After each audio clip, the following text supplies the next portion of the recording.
una vez más tengo el placer de tener aquí, en este bello bosque que tenemos en Radio Caracas Televisión, a mi hermana Lucy Gómez. Bienvenida, mi linda. Tienes la columna en donde dice, ¿dónde están los centavos, los dólares, los maletines de real de los damnificados? Bueno, chicos, ya nos enteramos de dónde estaban los dólares que les correspondían a los damnificados. Tú sabes que los damnificados son los parias de Venezuela, ¿no? La gente que se queda sin casa y durante años da tumbos y tumbos. Y el presidente decidió en 2005 hacer un fondo que se llama el Fondo Bolívar Artigas en Uruguay para que se destinara una plata de ese fondo a conseguir 12.000 casas para ellos. Bueno, ese fondo Bolívar Artigas, que se hizo en Uruguay, tenía 156 millones de dólares nada más que para las casas. Y ese dinero se dio a una sola empresa. Esa empresa se llama UMISA y su dueño es Alejandro Lagrenade. Lagrenade es un argentino que trabaja en Uruguay, que había sido denunciado en 2003 porque había hecho unas casa para una cooperativa llamada Dionisio Díaz y lo llamaban los barrios sin techo porque se le volaban por los vientos. No estaban bien agarrados, además no tenían fundaciones, la gente se congelaba en invierno y se moría de calor en verano y para colmo los sándwiches con lo que hacían las paredes estaban rellenos de una cosa que se llama fibrocemento que tenía asbesto. Ah, pero eso es inflamable. Y cancerígeno. Entonces, bueno, lo denunciaron y el ministro de la Vivienda de ese entonces en Uruguay votó al director de vivienda porque dijo que la cosa era verdad. Y cuando el parlamentario que era jefe de la bancada que estaba interpelando al ministro fue a averiguar si eso era cierto, dijo en pleno parlamento que sí, que era de verdad. Ese hombre se llama Raúl Sendic y ahora es ministro en Uruguay. Total, que Alejandro Lagrenade, como tenía todas esas denuncias encima y sabía que iba a ser difícil que le dieran los reales, se consiguió a alguien en Venezuela que lo ayudara, llamado Alejandro Antonini Wilson. ¡Ay, papá! Bueno, Alejandro Antonini no solamente que le consiguió al año siguiente que le mandaran la plata de PDVSA, del fondo que tenían entre PDVSA y la petrolera uruguaya, sino que le consiguió un avalista por 150 millones de dólares llamado Franklin Durán, su compadre. Y le mandaron 23 millones de dólares a una cuenta conjunta que tenían Lagrenade, Antonini, Durán, con una interpuesta persona y un abogado de Antonini llamado Norberto Vargas, que estaba aquí en Venezuela. De esa cuenta, de esos 23 millones, 18 millones fueron para esa cuenta y de esa cuenta se pagaron con 800.000 dólares la defensa de Antonini Wilson en Miami, que la cobró la abogada Teresa Van Vliet. Bien, lo que no sabía Franklin Durán es que su comisión, que estaba dentro de ese dinero, nunca se la iban a pagar. Y con ese dinero le iban a pagar a la persona, su compadre, que hizo que lo acusaran y lo dejaran preso en los Estados Unidos. Hoy se sabe, gracias a la Contraloría General de la República, y mejor es que lo haya hecho más tarde que nunca, que no solamente que ese dinero que era para hacer viviendas de los damnificados, ¿verdad?, se fuera por esa vía, sino que en Venezuela se construyó nada más que 2% de las 12.000 casas. ¿2 casas?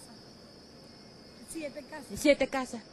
Y además esas 7 casas las construyeron con materiales venezolanos porque lo que vino para acá le faltaban los tornillos y los techos no daban con las medidas. ¿Y los reales, Lucy? Mira, se ejecutó nada más que 36% de los 156 millones de dólares. Pero además es un detalle bien bueno.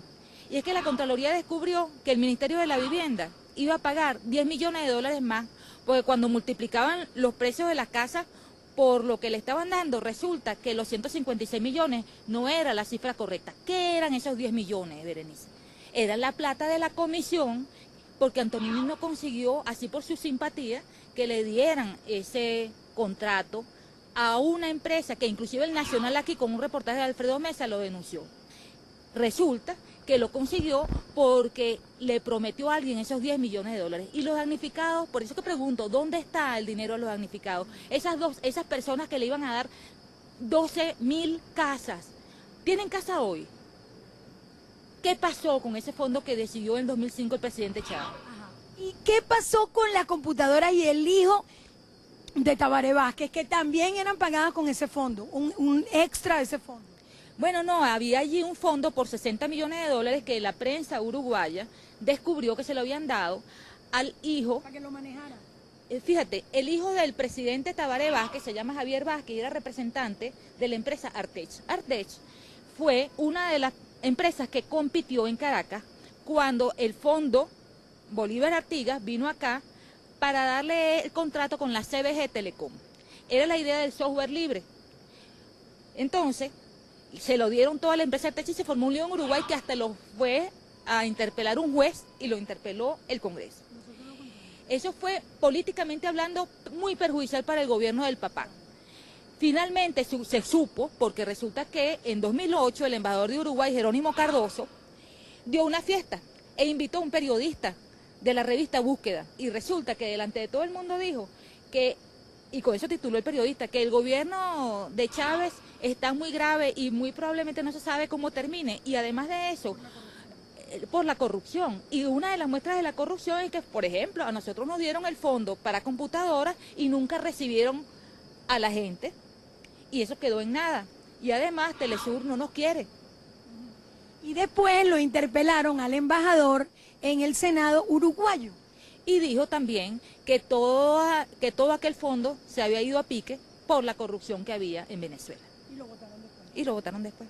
El otro dato es, mira, en los últimos días mucha gente se queja de el país en que vive. Y además se queja de que la dirigencia política está, algunos dicen que en un limbo porque está prácticamente en manos de la gente más joven, de los estudiantes. Y yo les voy a decir por qué.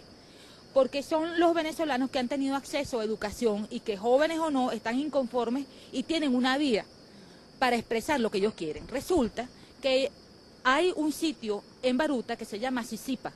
Sisipa es un barrio donde viven 3.500 personas. Hay 700 hombres, 900 mujeres, 400 y pico adolescentes y hay 1.500 niños menores de 12 años. De esos 1.500 niños menores de 12 años, hay 600 que no tienen acceso a la escuela, porque las escuelas cercanas, que son 2, ya están sobrepasadas y quedan una a 20 minutos y otra a 10 y no hay transporte, no hay seguridad, hay tráfico de drogas y hay un alto índice de embarazo adolescente. La gente de Sisipa se organizó y han conseguido con la Universidad Simón Bolívar que le hagan el proyecto de la escuela.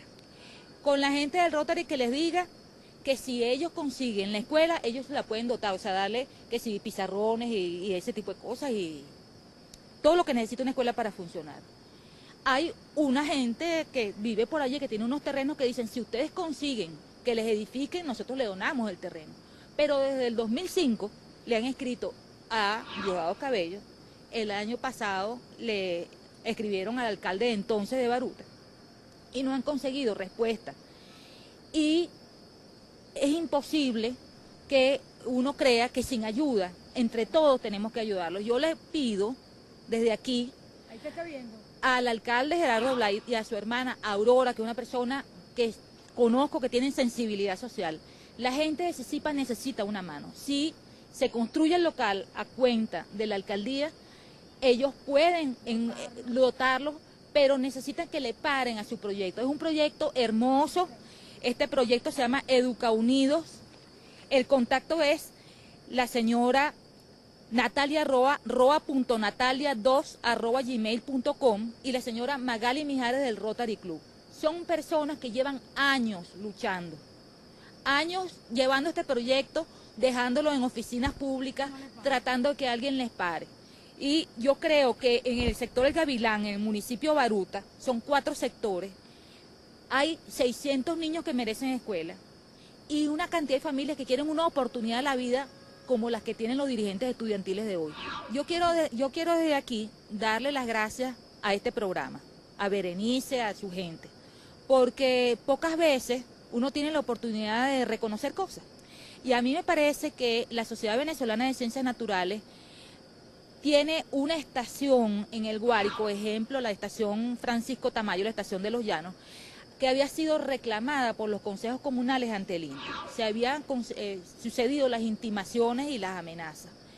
Y yo quiero decir desde aquí que en esta oportunidad donde la sociedad cumple 80 años de fundada, hasta ahora, después de que se habló de este asunto en este programa, no sé si es que los consejos comunales han recapacitado, si es que el INTI de alguna manera ha visto del trabajo enorme que ha hecho la sociedad a lo largo de los años pero no han seguido habiendo amenazas.